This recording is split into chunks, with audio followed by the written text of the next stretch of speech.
Yeah, but I'm just really been focusing on just keep myself in check, man. And I'm thinking about making a career move from my normal 9 to 5 to a different 9 to 5 because I'm realizing my 9 to 5 I just ain't got no love for it anymore. How long have you been doing it? 9, 10 years.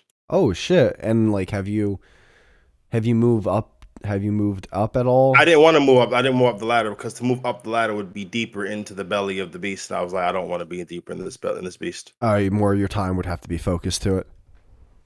Not more of my time, more less of my conscience. I'd have to ignore things that I blatantly don't agree with.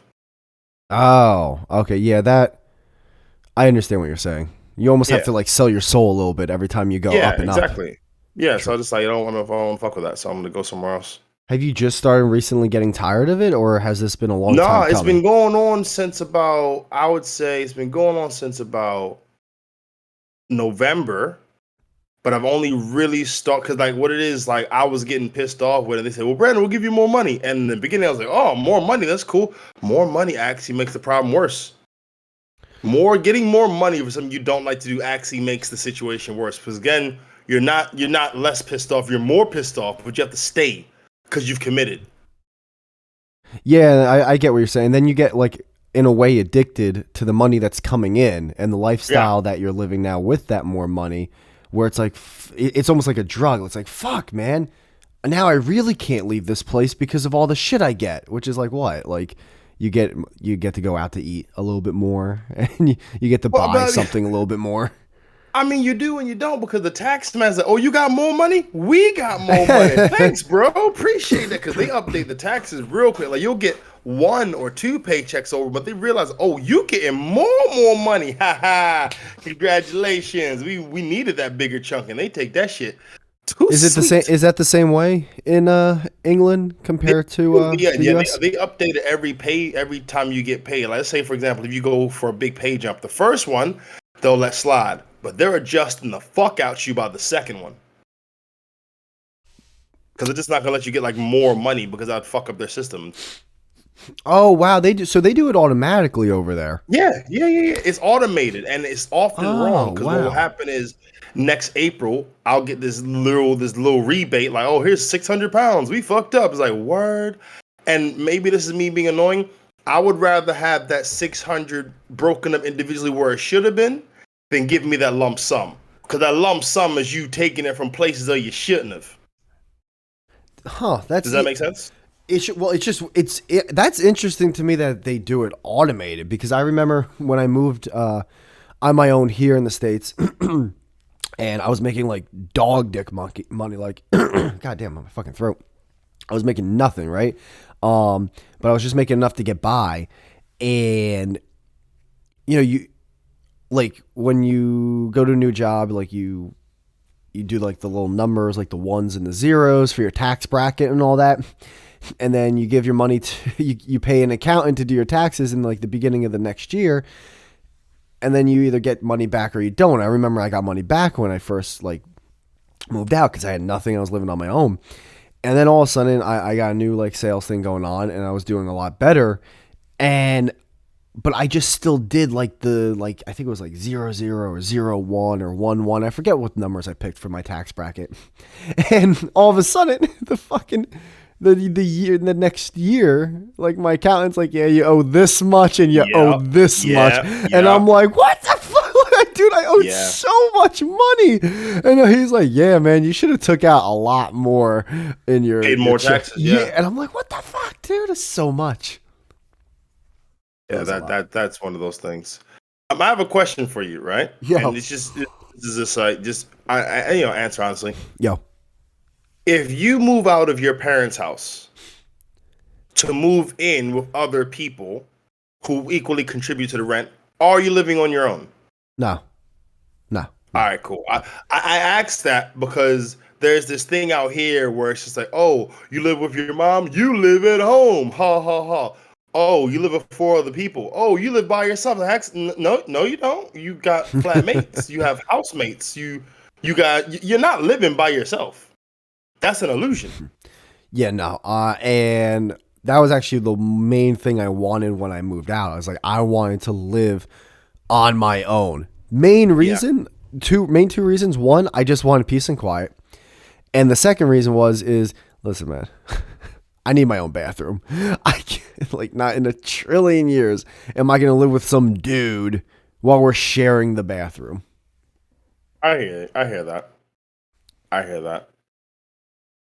I'm definitely not trying to live with other people. I'm like taking my time with the whole moving out process because to be real with you, I could move out tomorrow into like a little shit show scenario. It's like, well, what is the I'm living by myself and I'm miserable. Like, what the fuck's the point of that?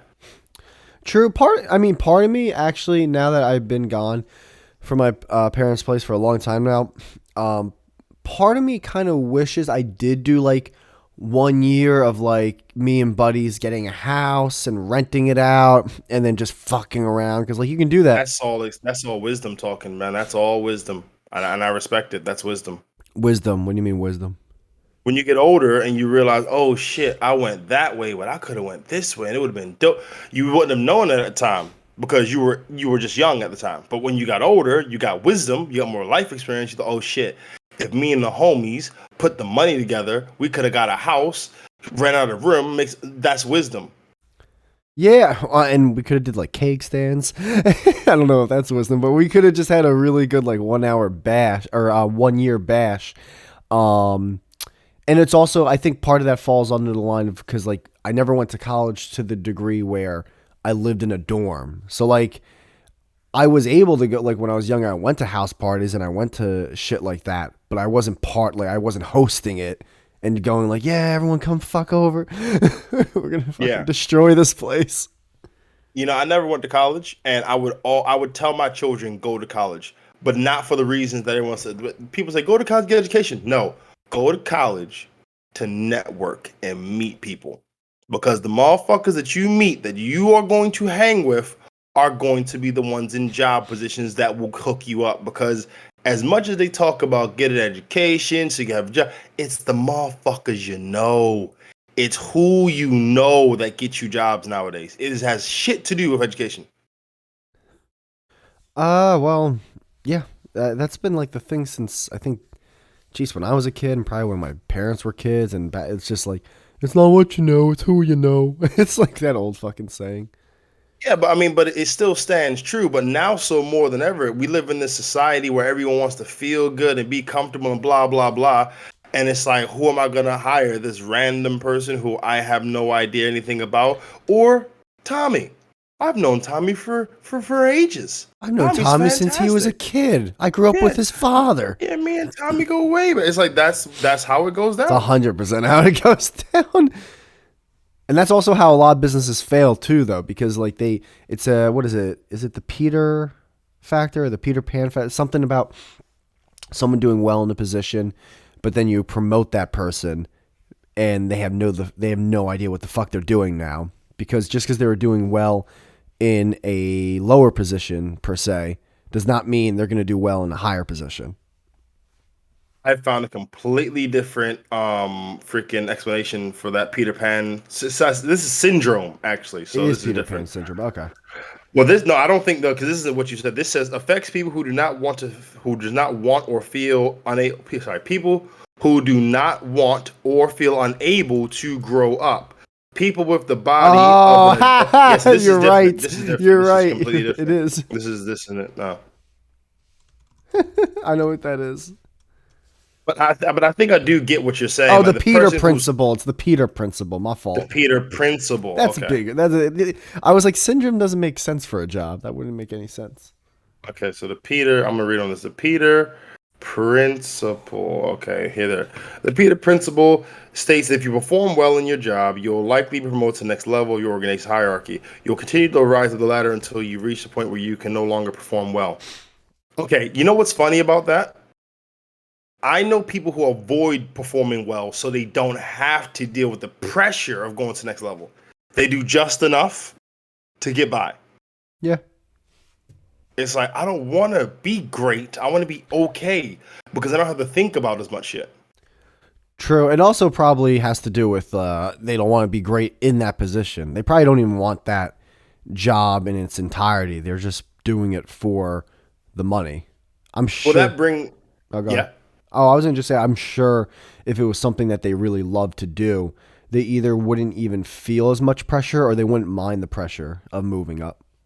But that brings me to what my theme has been for like pretty much all of 36. I'm 36 now, and I mean, and it was a theme for me in the beginning of like, sorry, the middle stage of 35. But masculinity is one of the most underrated things nowadays.